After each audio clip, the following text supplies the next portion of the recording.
So welcome again to our information session on conflict and the struggle for peace, the program that will take you to both Ireland and Jordan. My name is Elizabeth Angerman, and I am the program specialist in the Office of International Affairs who works with this program. And of course, we have Dr. Hesp with us, who is our contact for the FIE program. He will be taking us through a presentation today on this program. If at any point you have questions, you are directed to the Q&A box that is down at the bottom of the screen, and you should be able to pose questions that way.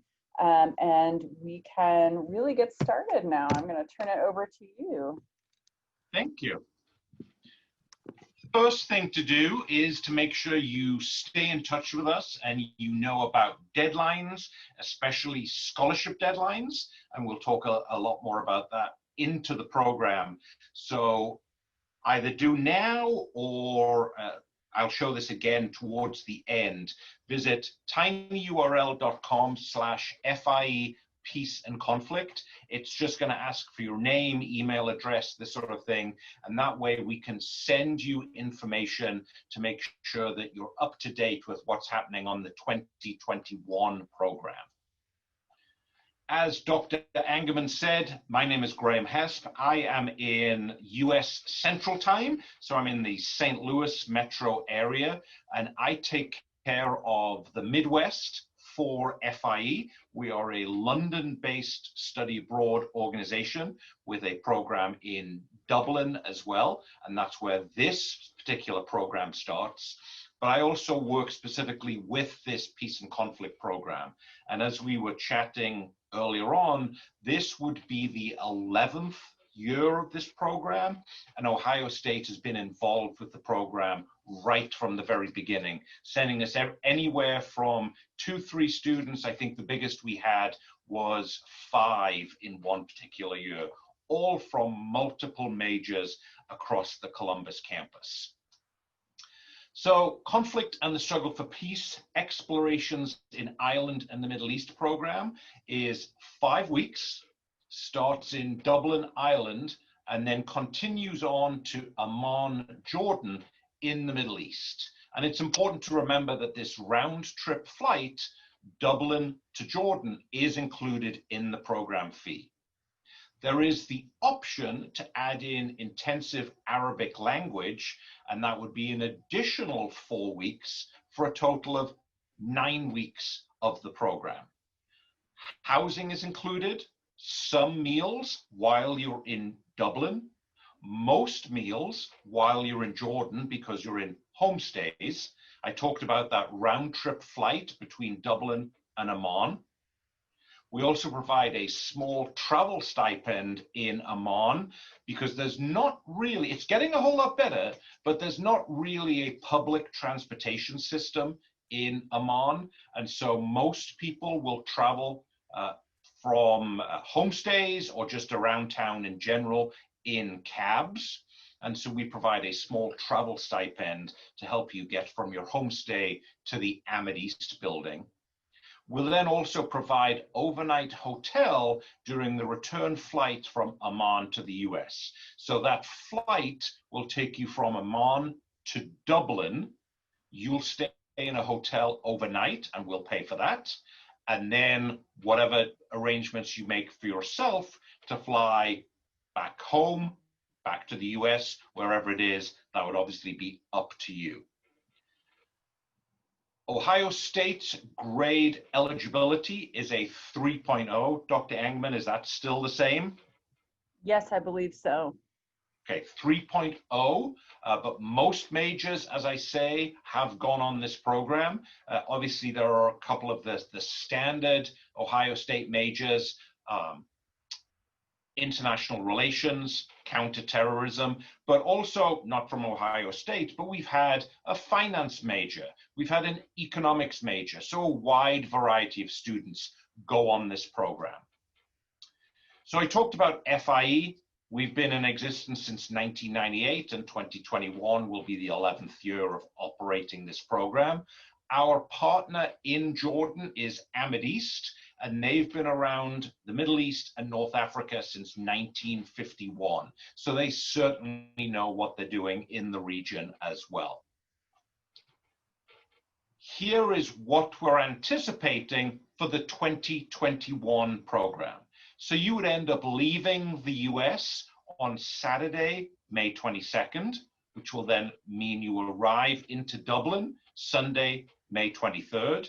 And if you arrive, it's usually before noon, then we will arrange for pickup at the airport for you. We begin on Monday with orientation and a walking tour, and then classes begin on Tuesday, May 25th. You'll see that we then depart Dublin on Saturday, June 5th, and arrive in Amman late that night.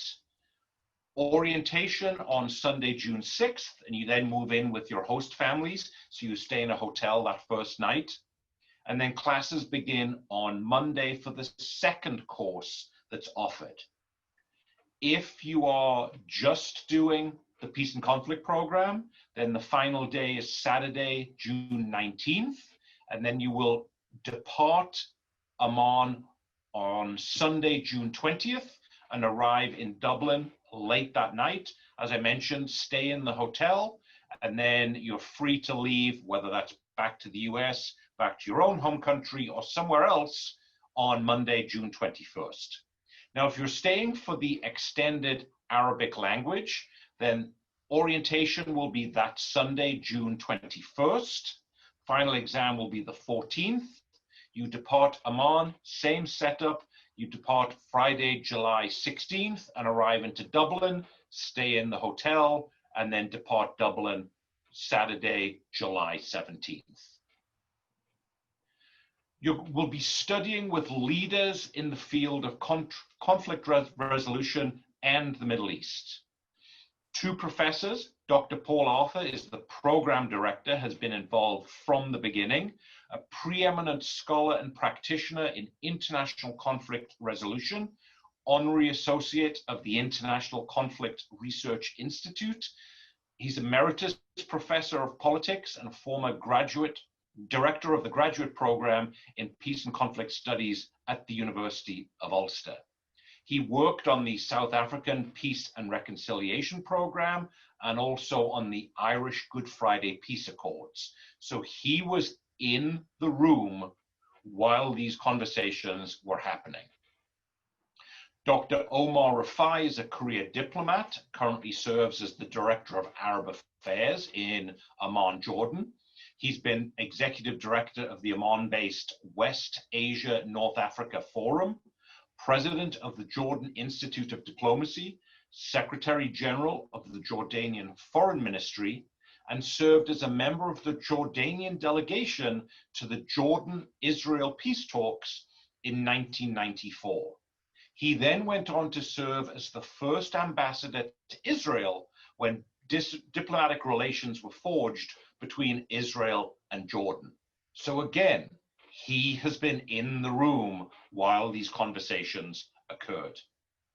The program includes 2 academically rigorous courses that include reading, study, and homework prior to arrival in Dublin and the formal start of the experiences. As I mentioned, you can extend your stay in Amman to undertake extensive Arabic language study by participating in the Amid East Intensive Arabic Program. This additional 4-week program, on top of the standard 5-week program, includes modern standard and colloquial Jordanian Arabic courses. Intensive coursework combined with daily interactions with your host families help students at all levels increase Arabic proficiency in a short period of time. Both modern standard Arabic and colloquial Jordanian Arabic are offered at all levels from beginning to advanced. Obviously, the program did not run this summer because of COVID-19, but in 2019, the last time the program ran and we had Ohio State students on it, Dr. Tommy Beal in Modern Standard Arabic department on the Columbus campus was very impressed with the standard of Arabic that the students came back with. He will do a post-test conversational interview to assess at what level you're going to take the course grade on the home campus. And he said every single student matched exactly where they should have been. Excursions, co-curricular experiences, and study tours are included in the program fee. In Dublin, we start with a political walking tour. We also visit historic Dublin city sites, such as Glasnevin Cemetery, Kilmainham Jail, and Leinster House, the Irish Parliament. We also include a 3-day overnight excursion to Northern Ireland in the United Kingdom, so second country, going to Derry/Londonderry, and you'll learn why we include that slash in there. Belfast, Stormont Castle, the home of the devolved Northern Ireland Assembly, and then a little bit of downtime with the Carrick-a-Reid rope bridge experience and the Giant's Causeway. In Amman, historically, we've visited the Israeli embassy and met with a tribal chieftain. We've gone on a city tour, including the original citadel on the hill where the city of Amman was founded, and the Roman amphitheater. We'll do a day-long biblical Jordan tour, visiting Madaba, which is where we actually know much of the biblical stories are at least grounded in truth, because they have a mosaic floor that shows the journey of somebody wandering around the area at the time of Jesus Christ. We'll visit Mount Nebo, which is where Moses, in the Jewish and Christian religion, climbed to the top and saw the promised land before finally dropping down dead at about 184. And then, as you'll see on the screen, you get to swim some downtime in the Dead Sea. We then have an overnight excursion to the south, where we stay with the Bedouin in Wadi Rum Desert, and you'll know Wadi Rum from the likes of Transformers and The Martian, the 2 movies there. And then, of course, we go to Petra, 5,000-year-old, seeing what original founding area was like. Housing in Dublin and Amman is included in the price. And in Dublin, you'll stay in either purpose-built student residences, serviced apartments, or a long-stay hotel. You're responsible for some of your meals on the program. So obviously we'll feed you with some of the meals, but then the vast majority you'll be responsible on your own. Obviously, when we do the overnight study tour to Northern Ireland, most of those meals will be included. In Amman, you'll be staying with a Jordanian host family, and most of those meals will therefore be included. Host families usually host 2 students at a time. If you would prefer, there is an option for hotel accommodation, but that would be at additional cost. Health, safety, well-being are of the utmost importance to us here at FIE.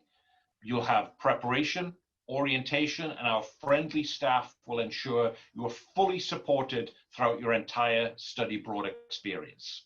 Both FIE and Ahmed East have extensive emergency response plans that we'll adhere to in the unlikely event of any city or countrywide emergency.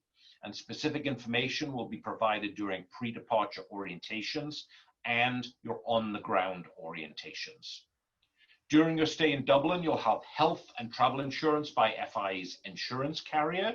And while in Jordan, Ahmed East provides medical and accident insurance. In addition, the Ahmed East coverage will cover for high-quality medical, political, and natural disaster evacuation coverage. Once on the program, the FIE and Ahmed East program staff will help you deal with any medical issues. We have a list of recommended medical providers, hospitals in host cities, and in areas visited on the excursions. In addition, while in Jordan, you will be provided with a local cell phone to be able to check in, text, etc., with the Amid East staff.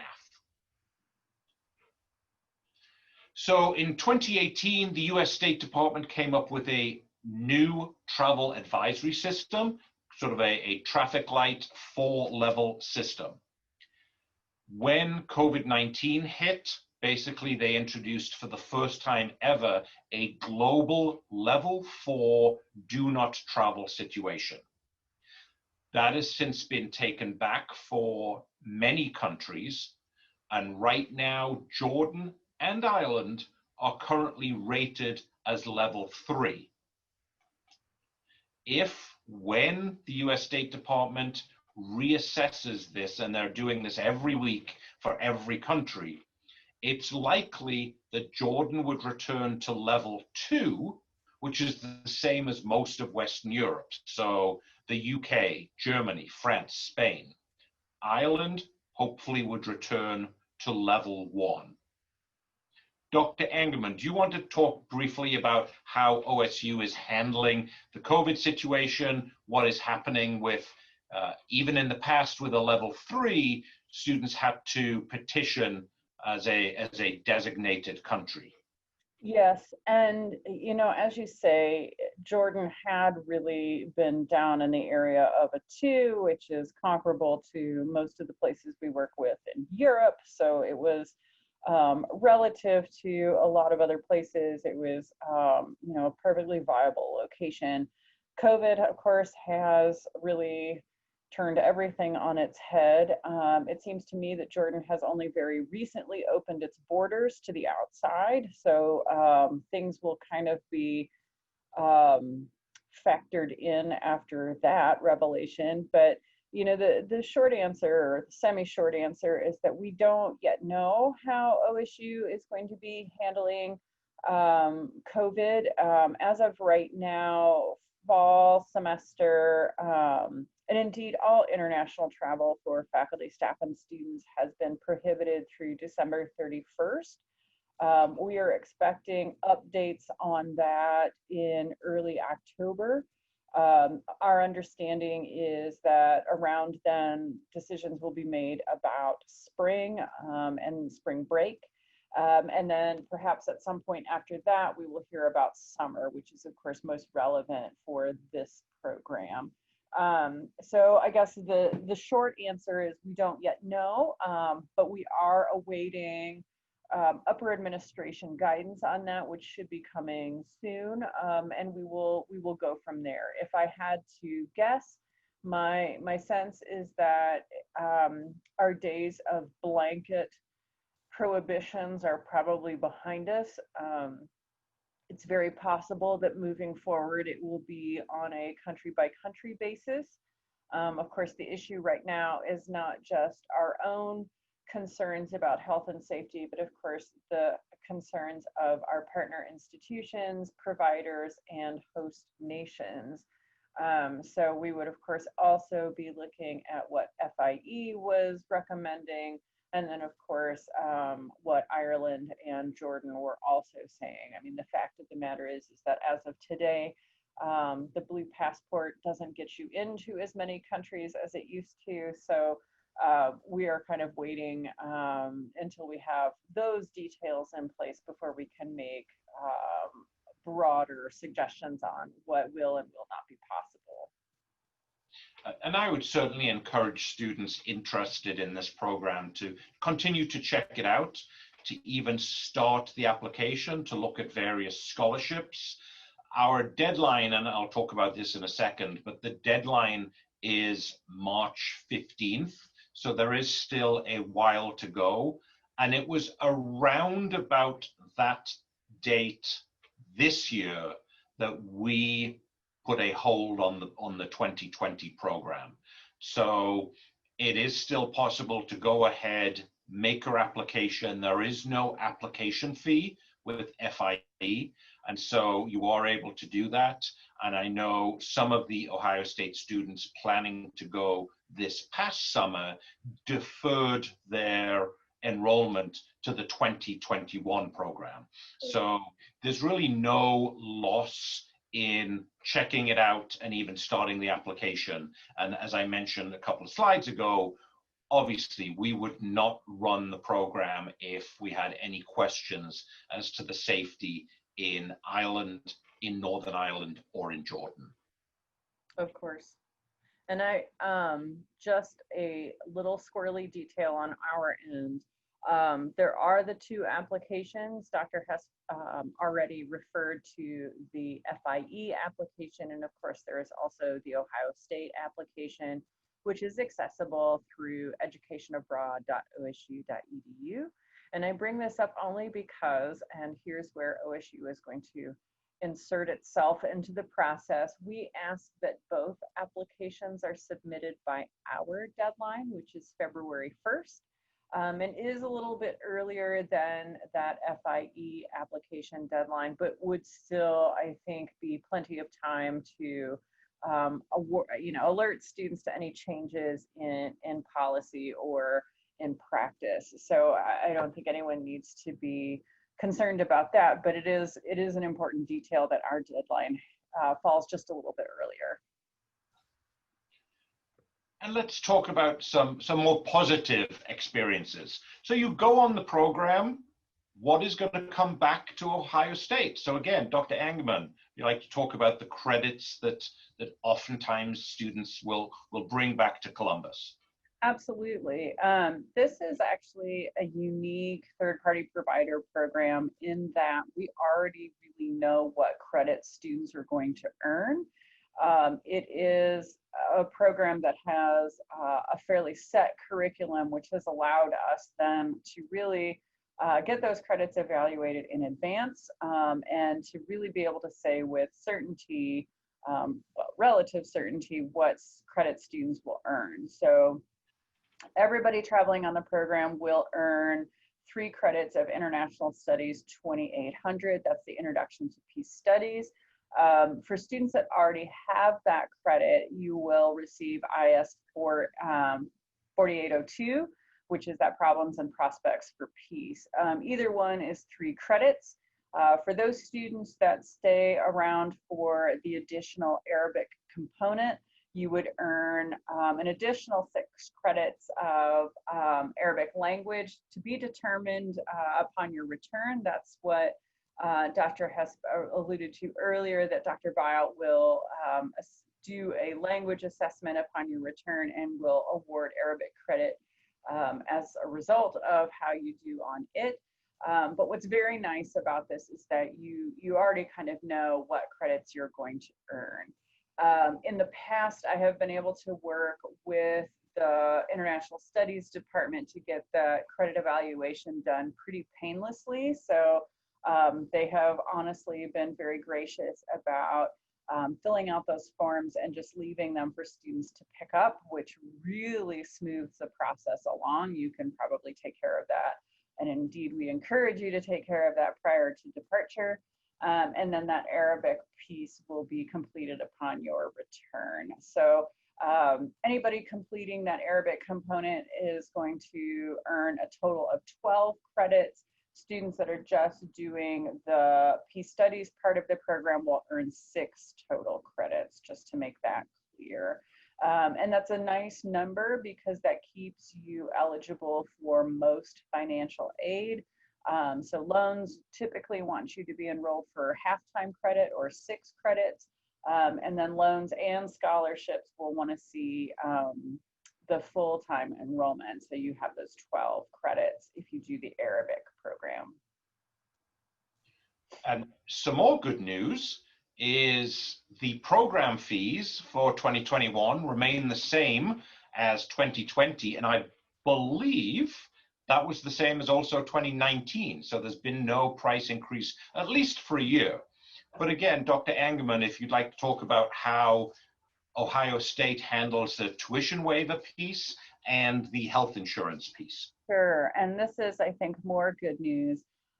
Students traveling on this type of a program, which is a third-party provider program, will be enrolled at Ohio State and earn graded Ohio State credit. They will maintain access to financial aid, as I mentioned earlier, but they do not pay OSU tuition. So that, I think, really puts this program more in reach in affordability ways.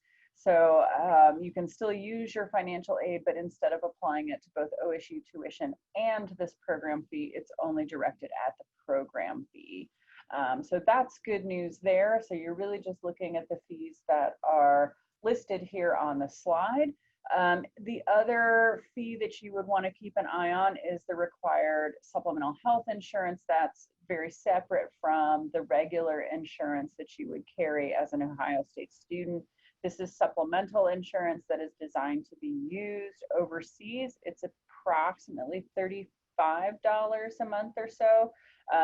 So you'll be in the $35, $70 range, depending on which program, you know, the 5 weeks or the 9 weeks that you choose to travel on. So that posts directly to your statement of account. And that's really how those finances are going to work. It's pretty good news all the way around. And then I would strongly encourage every single person, even if you're just slightly interested in this program, to consider applying for FIE scholarships and certainly Ohio State scholarships. We have a specific Conflict and the Struggle for Peace scholarship, which is $1,000. And then, as Dr. Angerman talked about, you've got your financial aid on the campus, as well as Ohio State scholarships, Alumni Association, etc. If you stay for the Arabic extension part, then you can also apply for AMID East needs-based scholarships. If you're a Pell Grant recipient, then you can apply for the Benjamin Gilman Scholarship through the US State Department. And I know this is a little bit specific, but if you're an undergrad in a STEM major and you stay on for Arabic, you can also apply for a Boren Scholarship, again through the US State Department. Lots of information both on the OSU and FIE websites, and we'll direct you to those pages towards the end of the presentation. But as I talked about, this would be the 11th year of the program. So let's actually talk to one of the students who was on that first program. His voice is heard in part of this very short little video clip that I'll show you.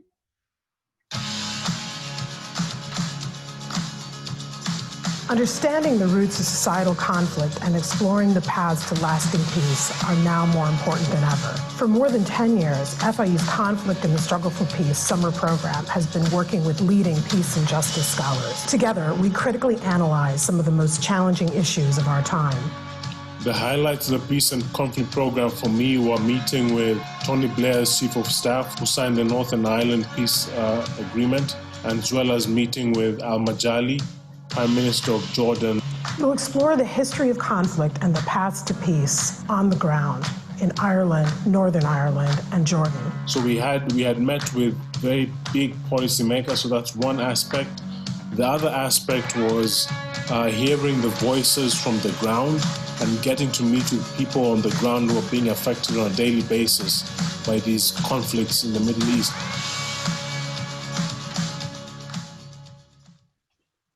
So now it's your turn. I will let Dr. Angerman take the lead on this, but if you have questions, feel free, drop them into the Q&A box or the chat box, and we can kind of go from there. Okay. I think one question that I see here is, could you talk a little bit about what a typical day might look like?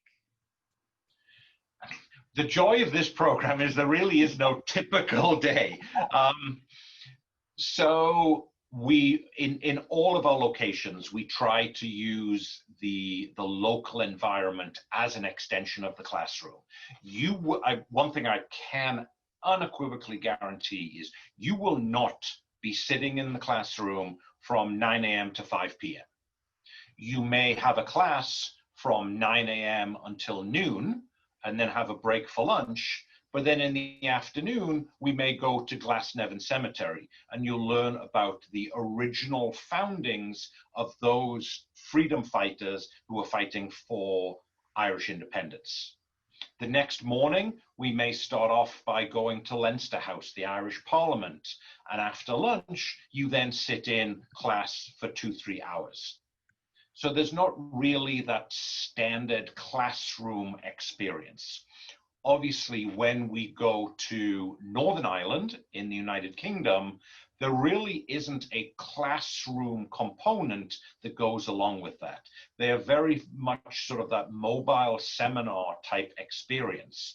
So you may be in Belfast doing a mural tour, looking at where 20 years on, there are still divides in the city of Belfast between the Catholic Republican sides of town and the Protestant, more British related sides of town. When I was on the program in 2016 with the students, our tour guide was actually a former bodyguard of one of the Sinn Féin freedom fighters. And so that's certainly something to bear in mind as well. Again, you're having experiences with people who were involved in those conflicts. Typically, it's a little more structured when we get to Jordan, but the way it operates is at this point, you really have a lot of background work, and the capstone experience is quite a large, in-depth paper. And so usually you will be working from home or working in the study area of the Ahmed East building, and either bring lunch or you have lunch with you at your homestay family. And then usually the classroom experience is about 1-2 p.m. until about 5 p.m. or so. That then allows the students to have a free evening or later on in the evening, and usually that's when you'll get together as a cohort and do some social experiences. Remember, in Jordan, your classroom experience would be Sunday through Thursday, and the weekend would be Friday and Saturday. Hope that helps. Arabic language is a little bit more relaxed. You may be in class in the morning, but it might be for a couple of hours. But again, that typically would be every single day, so 5 days a week. Other questions? That's great. So there was that slide about expenses, which showed the program fee, and the discussion about how OSU tuition would be waived for summer term. Are you able to talk a little bit about those expenses that are not included in that program fee? So obviously the big one would be your international airfare. So if you from a US city, say you're in, say Columbus is home, then you would be flying round trip from Columbus to Dublin, and that you would pay for yourself. It would be possible if you wanted to fly in a few days early. We often have students who do that, and they do a little bit of tourism stuff in Ireland, and then they meet up with us on that first day. The key thing though is that also is included in your cost of study. And so have that conversation with your individual financial aid advisor on the campus, because that international airfare can be included in your financial aid. Likewise, as I mentioned, many of the meals in Dublin are on your own.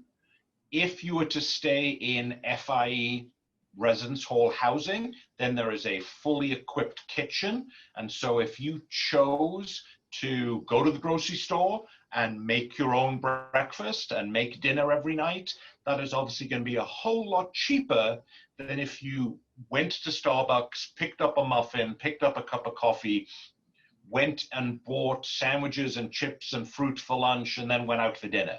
that's going to get very expensive very quickly, but you would have that opportunity in FIE residence hall housing to be able to make your own meals as well. Then it really is down to personal spending money.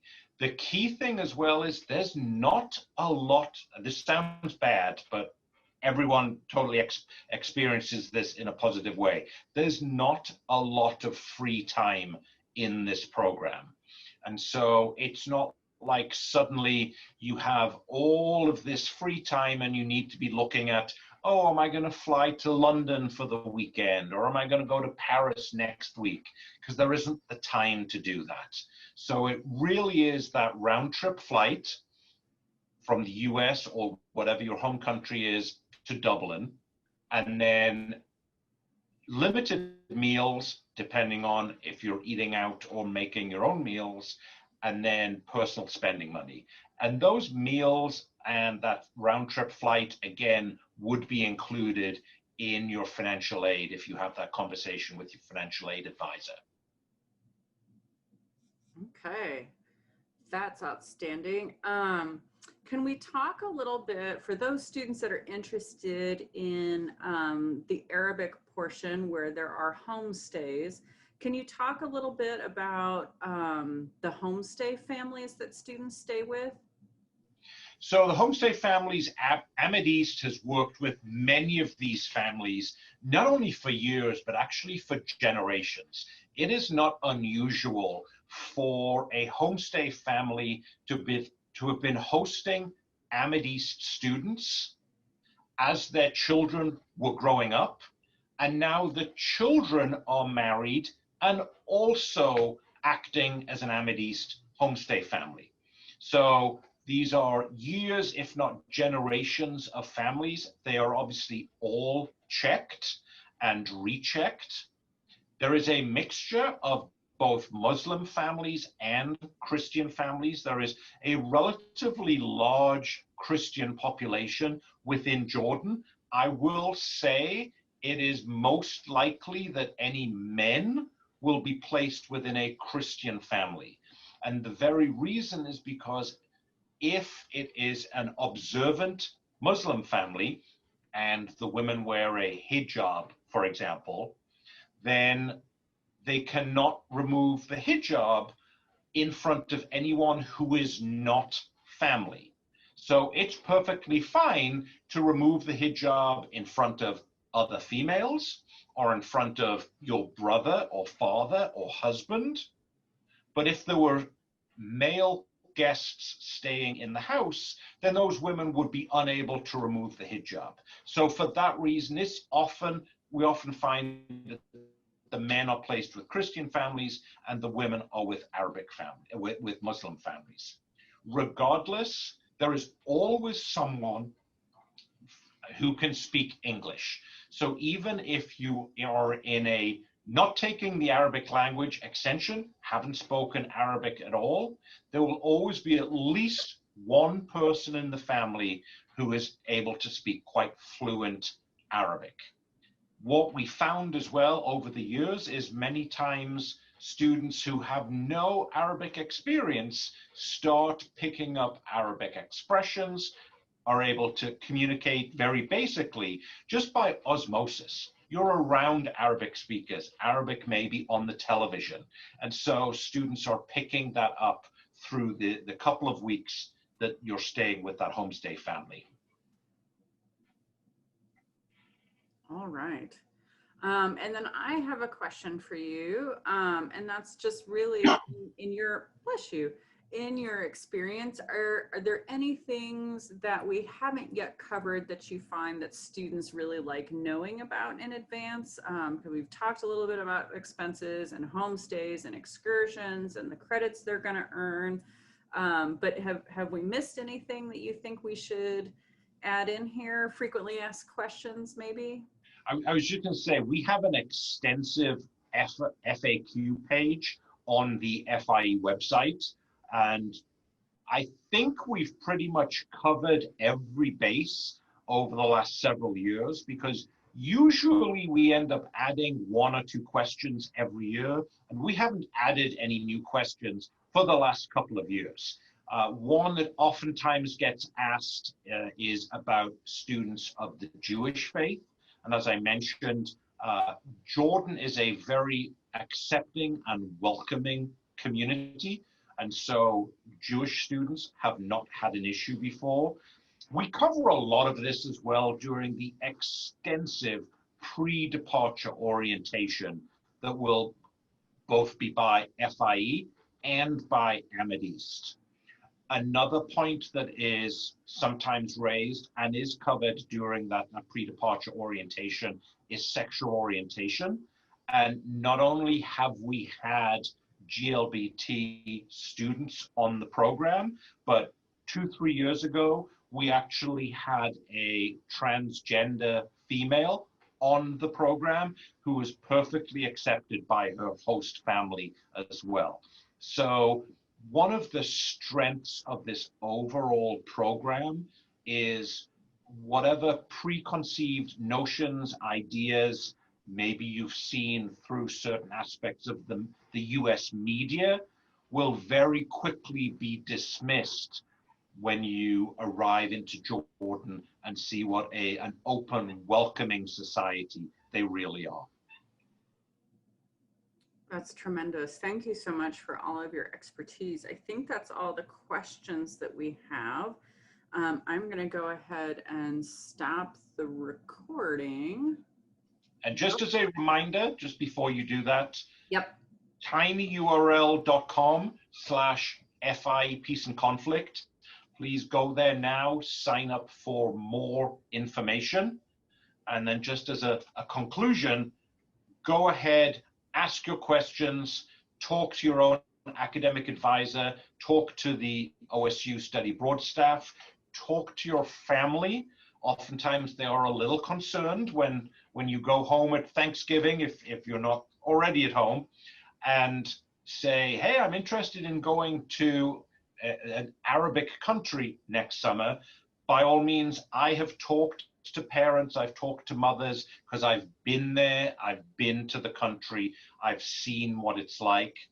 Apply for the scholarships, apply for the program through both FIE and Ohio State. Participate in those pre-departure orientations and just keep asking questions. And as I talked about, there's my phone number on Central Time. There's email and Dr. Angerman as well. And again, that link to sign up for more information. Fantastic. Thanks for including all of the contact information too. That is super helpful. So we hope you've found this really interesting and insightful. Please do use those contact details there for any follow-up questions that you might have, and we would be happy to hear from you.